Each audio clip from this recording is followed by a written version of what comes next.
You know, I'd love to be making videos about other parties for once, but here we are again because Reform just can't stop making a fool of themselves. No plan, no numbers, empty slogans, weird contradictions, and a very unexpected American accent for reasons no one really asked for. And the worst part, they're not even embarrassed about it. If you've ever wondered what political incompetence looks like, well, here it is again. Leila Cunningham is a former Conservative prosecutor who recently defected to Reform UK Limited, because as much as they don't want to admit it, they are just a home for washed out and useless Tories. They are pretty much Tories 2.0.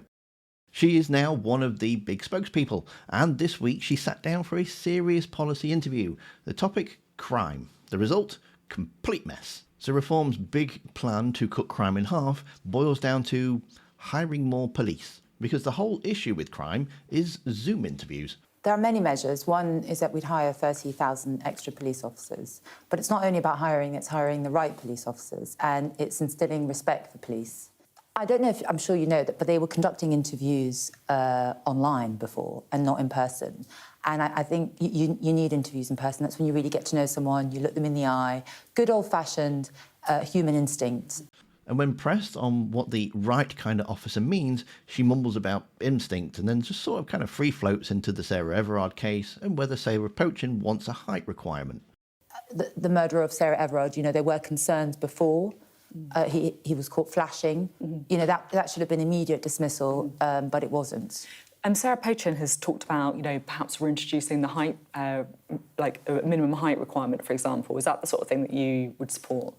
I haven't heard Sarah say that. A bit more freelancing, maybe, then. Yeah, I mean, you know, I don't know about the height restriction. For me, it's more your attitude and why you go into policing. And how about women as well? Are you kind of comfortable seeing, like, for example, like 2 female officers on patrol, or do you think that actually there should be, you know, guys there as well? Oh, absolutely. I was invited as a criminal prosecutor to the police dojo, where they put us in very high-risk situations, make-believe. And I fought with some of those women who are pretending to be criminals, and they are hardcore. Because that's something that she said. She said that, you know, she wouldn't be comfortable seeing 2 female officers on patrol. I haven't heard her say that. I don't have any issues with female police officers. I think some are very dedicated to the force. All the women I've come across in the force have been very dedicated and put themselves in very difficult situations to protect us. How is she not embarrassed? I mean, clearly she's got her own stance of women in the force, and it sounds pretty good, to be honest, saying they're capable and strong. Yet then you have to try and defend your imbecile colleagues who are out there suggesting women might not be up to it and that maybe short people shouldn't even apply. And your response is just to shrug and say you've not even heard of it? Honestly, why would anyone want to join a party that treats policy like improv night? It's just like they shout, well, we'll do a thing, and then you ask how, and they go, oh, look, over there, we'll do another thing. Then we move on to prison policy, and it is peak Reform logic, and I mean peak Reform logic. They want 12,400 new prison spaces. Sounds great, doesn't it? But when asked how many prison officers that requires... Also, I was interested on the stuff on prisons as well, right? Because a lot of this stuff is also kind of toughening up the perspective on prisons. So you want to build new prisons and disused MOD land. How many kind of new prison officers do you think you would need to staff those prisons? I don't think we've got down to the operational needs as such. There's a few years to flush out the policy, but we are thinking of adding 12,400 new prison spaces. Oh, great. So we'll just commit crime now and then check back in 2029, see if you've figured out the staffing. The justification, she literally compares it to football. I understand, like, I completely understand that Reform want to prioritise tackling crime, that you want to look at sending more people to prison. You know, that's a policy that you have. But I guess my point is, you know, is it really realistic to just say, oh, we're going to work out all that stuff about how many new prison officers we need at a later date? It just doesn't feel like it's a, you know, realistic policy. You know, if I had a Labour or Conservative politician here saying that, you know, I'd have a go at them. So you need to have the same, you know, the same kind of scrutiny, right? No, of course. And 4 years down the line, I can guarantee you we'll have a very, very detailed But you've announced a policy today, though. Yeah, we've announced how many new prison places we'd construct. And perhaps in the policy there is the number of prison officers.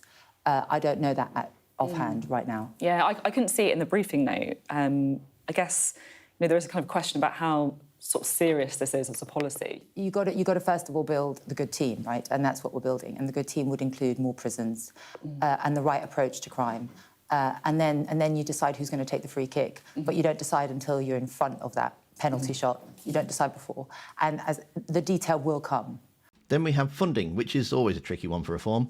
She says that prisons will pay for themselves because of modular buildings. Oh, and cutting staff, despite saying they want to hire more staff. Yeah, kind of worked that one out. She even mentioned sending prisoners overseas, like Denmark, with no agreement, no costed plan, just, yeah, we'll do that too. If you don't have these quite nuts and bolts answer to the question. But you're focusing on one nuts and bolts, which is how many prison officers. That's quite important, though, isn't it? It's not like I think the prison space is what's more important. Do you know how many prison officers there are now? Well, I'm not announcing a policy, though, am I? No, and I think if you asked any minister, I don't think they could pull a number out of the hats. And if we can build more space for those, and also we're talking about deporting foreign prisoners and sending them to prisons abroad, just like Denmark did. And it's worked very well, and you've seen it in the US, it's worked very well. So just looking at on prisons, you're saying that you'd spend around £1 billion, a year on these extra prison prices and the extra prisons that you put in there as well. Yeah. Where's that money going to come from? Money will come from reducing the cost of prisoners. So what are you going to cut?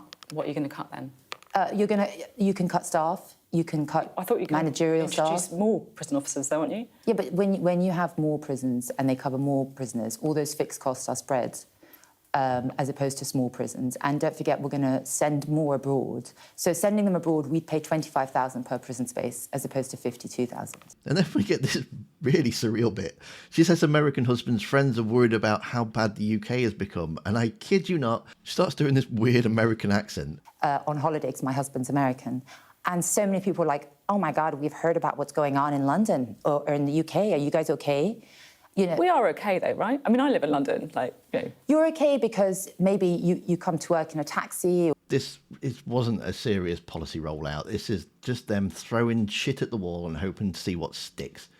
This is reform pulling ideas out of thin air, hoping nobody would actually ask for details. And they want to halve crime, but with no plan for staffing, no funding roadmap, no policies based on anything tangible, just metaphors and silly accents. If this is the team building phase, they might want to start again because this squad, is going to get relegated. Sarah Pochin's been making a fool of herself on the airways yet again, which you can see in the video that's on screen now. Thanks for watching. Don't forget to hit that like button, and I'll see you next time.